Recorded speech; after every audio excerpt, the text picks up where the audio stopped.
Welcome to the Final Score.tv. I'm Nick Beckman, joined by the head coach of the Gonzaga Prep Bullpups. He is the one and only Matty McIntyre. Coach, thanks for joining us here this morning. Oh, thanks so much for having me. My pleasure.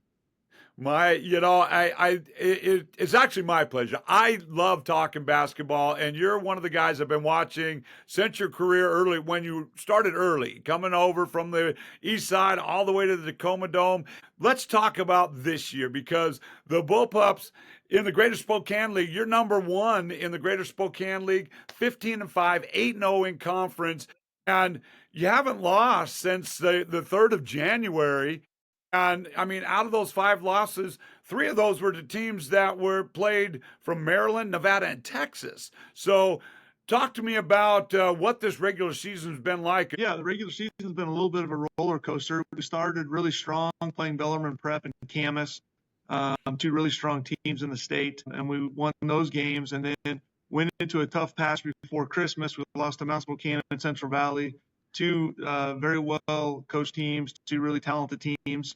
And then over Christmas break, we actually got invited to a national tournament down in Arizona, and we played top 50 teams in the country. I mean, these guys had NBA talent players on every single team, which really, I think, bodes well for us. And at times we played well down there, but at times it was very frustrating too, because we had some self-inflicted wounds, and I was kind of disappointed because that was a showcase and a great opportunity to kind of get a win against a nationally ranked team, and we fell just short. We were really competitive and close in those games, but ultimately in the long run, I think it's going to serve us well.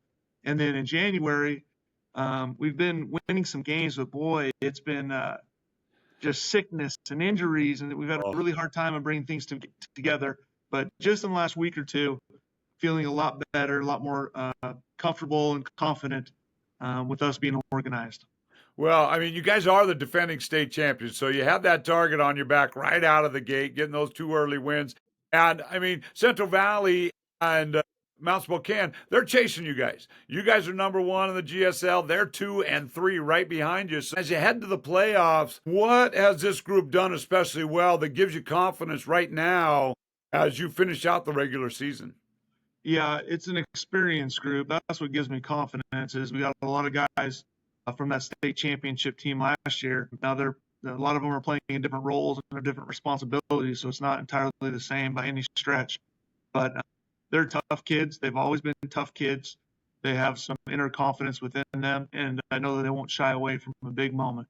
The GSL, like you say, there's a lot of parity in the GSL, so we've been very fortunate to be undefeated once the league play started, because I truly think the number 18 can beat the number 1 team on any given night, and our league's kind of interesting that way. It's not entirely top heavy by any stretch. Well, and that's the thing that a lot of people who don't get out, and that's what the Final Score.tv is all about, is getting people back to the gyms, because people forget how good the basketball is over in the Greater Spokane League, that there are some fantastic players. I mean, testimony to you carrying that 3A state or the 4A state championship from last year, and hopefully we'll see you back this year. But, how much does that energy and the involvement of your community, your fans, impact your team, especially as you head towards these playoff games? Yeah, I think it's huge.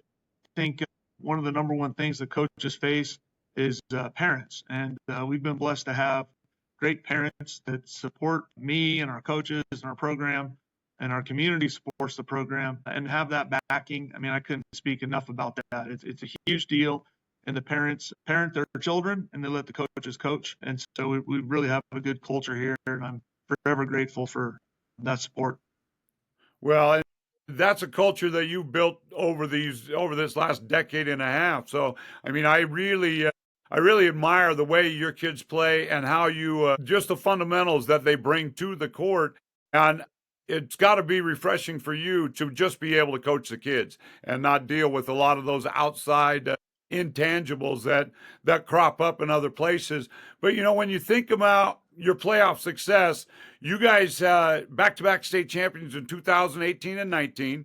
Opportunity to do that again today. Long way to go between now and then. So what's the mindset and the focus that's going to be most important for your players as you head into these February games? Yeah, I think it's cliche, but I think it rings true that you literally take it one day at a time. Those state championship teams in 1819, that's with Anton Watson and some incredibly talented players. And they were chomping at the bit 2 years before they were able to kind of push that door down. So every year brings new opportunities and new challenges. But I haven't really said this to the team. I don't think I need to, but we knew that from the opening tip in November that this team is going to be different. No two seasons are alike. You're going to face individual challenges and new opportunities.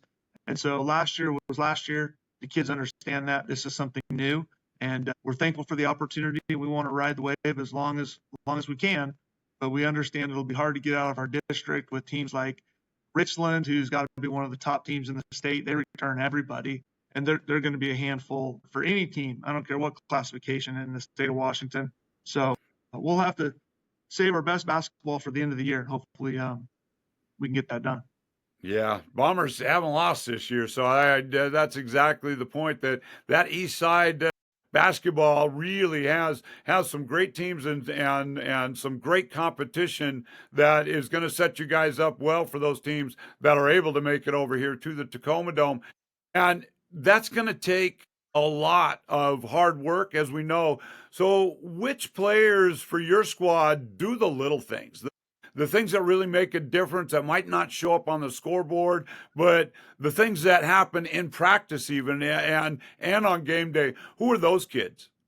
Yeah, I mean, I could go up and down the roster. I would say 1 through 11, and I probably don't even know who 1 through 11 is. I mean, I think that what you just spoke to really is what we're all about.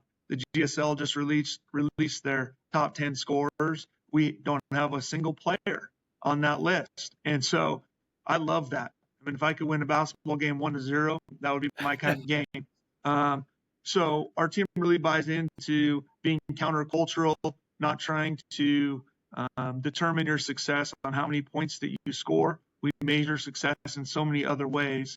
And I think people that understand the game see that and appreciate what's happening, but we certainly aren't going to be reading a stat sheet and say, oh, that's the best player. We don't value best players by necessarily how many points they score.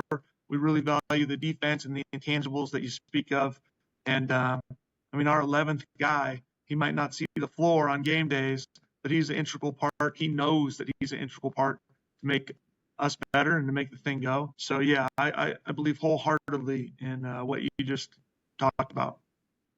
Well, and that's why the FinalScore.tv came back in this iteration. Is we're about getting people to come back to the gyms, to come watch these kids play live, because highlight clips and all the social media stuff out there and even just looking at box scores just don't tell the story. They don't give you enough. Just like you mentioned, you're 8-0 in conference with no players on the leading scorer top 10. That is a testament to great basketball, in my opinion. That you guys are all set, and it sounds like you got your team prepared for a run in the playoffs, and I'm looking forward to seeing you guys make that run and get back to the Tacoma Dome at the first week of March. And so from the FinalScore.tv, Matty McIntyre, the Gonzaga Bullpups, good luck in the playoffs. And we want to let everybody know, get to your gym and watch some great basketball. Sure, appreciate it. Thanks, Nick. Thanks, Coach.